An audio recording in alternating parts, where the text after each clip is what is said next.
up, everybody? Steven here for Off the Shelf Movie. Now I'm doing something a little different. I got my screen back here behind me to show you what I'm here to talk about. I'm doing a double feature. I'm doing, today we're going to do a double dip and a bonus feature breakdown because it just so happens that that works out with what I'm doing here. We got The Matrix up here in the background because I've been reviewing this thing and looking at two copies of the film that I have on 4K.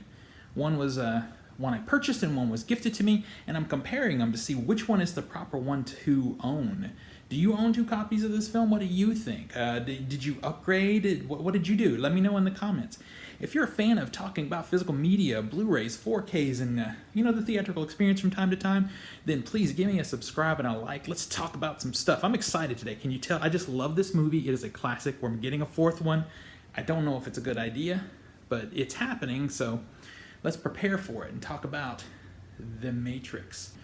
Whew, okay, I don't know, I got a little too excited there. I don't know what's going on with me. Got the head shave kicking, we're ready to go. Got a little glare happening, which is annoying, but hey, that's what's up. That's what's happening in the room today. So I want to talk about The Matrix because I love this film when the 4K format first became a thing, really. This was one of the first films I thought I really want to see what this film looks like in 4K. So it came out in a trilogy set, and that set was $65, I think, generally, was what the retail price, what it was going for. I just felt it was kind of expensive. Maybe it wasn't. But I just took a wait-and-see attitude, because honestly, I love the first film, and I like pieces of the other two films. I don't think that the Matrix sequels are a success overall, not like the first film. But there are aspects of them that I like, and I can find see myself watching them on occasion, especially if I'm in a mood to just sort of binge out all three films. So I was waiting to see what we're going to get, and sure enough, we started to see these films come up in Steelbook. So I bought this guy. Get the glare off there. This is the Matrix Steelbook. This was, I don't remember, honestly, if this was a Best Buy exclusive. If you guys know, put it in the comments. I don't remember if it was exclusive to Best Buy or not. But anyway, this is that release, if you haven't seen it. Pretty cool Steelbook. And then on the inside, we have the 4K. Then we have a Blu-ray, and then we have a Blu-ray bonus disc. Excuse me, I'm dying here. It's a little bit, I'll just unbox it completely so you guys can see it. There's a little bit of internal artwork, which is always cool and very much appreciated. Internal art highlights the classic scene, the introduction to the world of bullet time. It's a very crucial part of film history. It sort of changed the way action scenes.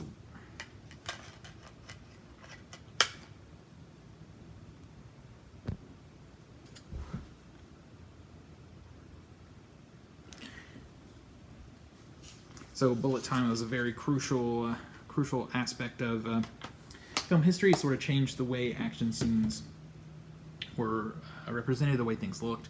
The overall look and feel of The Matrix changed sort of the history. It was as important as Blade Runner in a lot of ways in the world of science fiction on film. So anyway, I bought that one. Then this one was gifted to me, this Steelbook. So this is a really cool looking Steelbook, okay? I mean, and this is the entire trilogy. This is where we get into problems. This is where this is a double dip episode, because you'll see. We'll get there. That's the back, okay? And on the inside, we have all three films.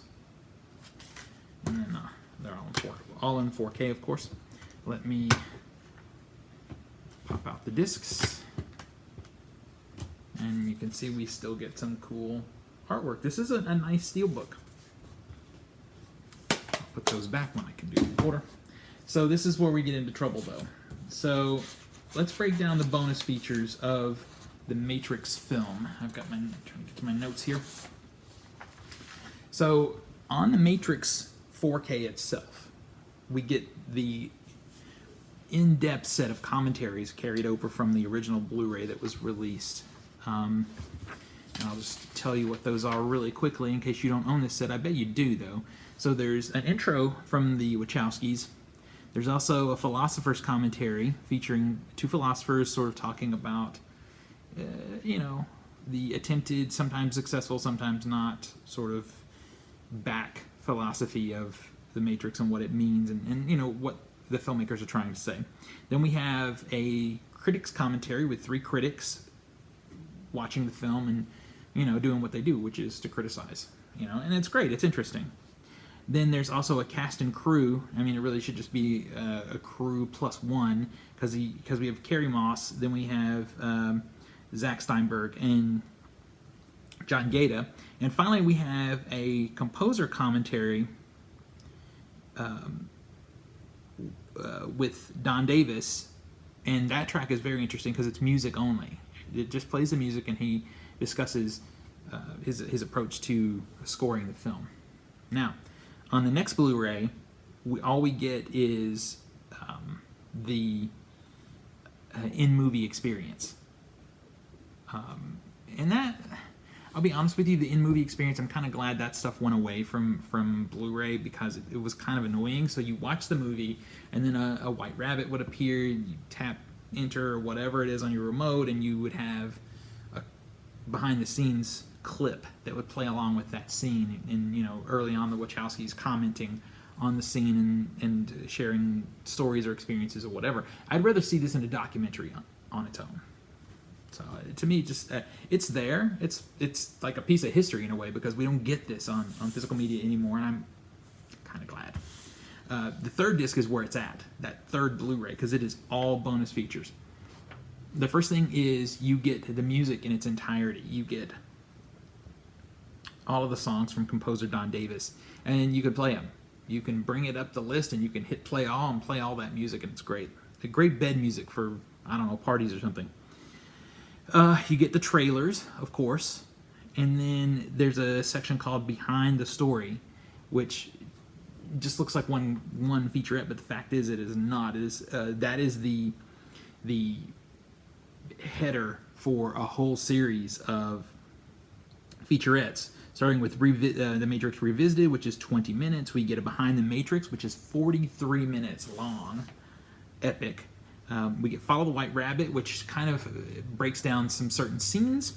That one's 23 minutes. And then finally we get Take the Red Pill, which is another... I'm averaging these, by the way. They're rounded up, I think, most of the time. That one's 18 minutes or a little under. And that one, again, focuses on the bullet time and some of the other groundbreaking elements of the making of The Matrix. So this is... If you put all of this together, watch it all at once, you've got a feature documentary talking about the Matrix.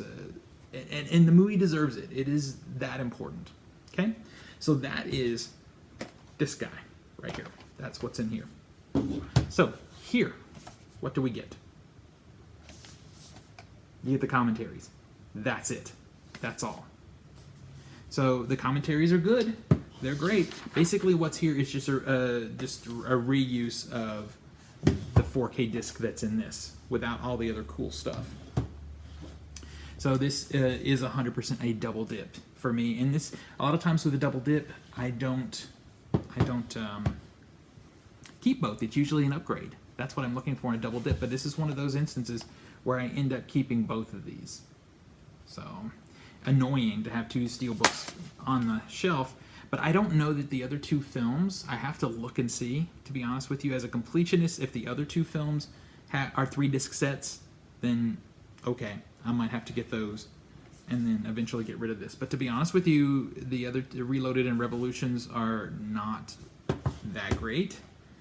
But there are plenty of films out there that I own back here that I own for the bonus features, because the bonus features are better than the film itself. So I have to look into that. If you know already, if you have the other 2 films in Steelbook and they are a 3 disc set like this first one, please tell me in the comments below. And let me know if what the quality is like. So the Behind the Story segment that's 43 the 43 minutes behind the Matrix, that's the meat of the bonus features. It has interviews with Keanu Reeves, with the Wachowskis, with Carrie Ann Moss, with all the cast and crew that have the most investment in the film. So from a bonus feature perspective, this is one of the better physical media releases since 4K has come out. And the only reason is because they carried the bonus features over, which is something that is annoying as all get out to me. You'll get some DVDs that come out that have amazing bonus features, and then the 4K comes out and it gets stripped. All you get is just the movie. Why not put a second Blu-ray in there? It doesn't have to be 4K. I don't need my bonus features in 4K because they weren't shot in 4K, and we don't need the work of upscaling for bonus features. Just carry that stuff over. The only issue I have now is the original Matrix set that I did have that, again, you know, not to beat a dead horse, but was stolen from me when this place was built. That one had the animated series also, the Animatrix, and I still don't have that, and that doesn't seem to be included in anything new. So I'm trying to decide now. What I might do is go back and buy that set used somewhere and not worry about looking for the reloaded, for example, in a new 4K set. I might just get that. I've got the 4K here, and then I'll have all the bonus features too. So what do you think? What's the best way to approach this? I want the best quality versions of the movies, which I have, and I want all the bonus features. Is that really the way to do it? Let me know what you think in the comments. And then let me know what you have. Do you have the old set still, the old Blu-ray set? Or if you do, are you going to upgrade? Because I'm going to tell you something. The 4Ks look really good and they sound amazing. So, okay. So I guess that'll do it for this episode. This is a really quick episode, but I just wanted to talk about these two films now that I have both of these in my collection, as I try to decide what the heck I'm doing with them. And I give you a little shot of my screen there. And let me know in the comments also if you want to see that room tour.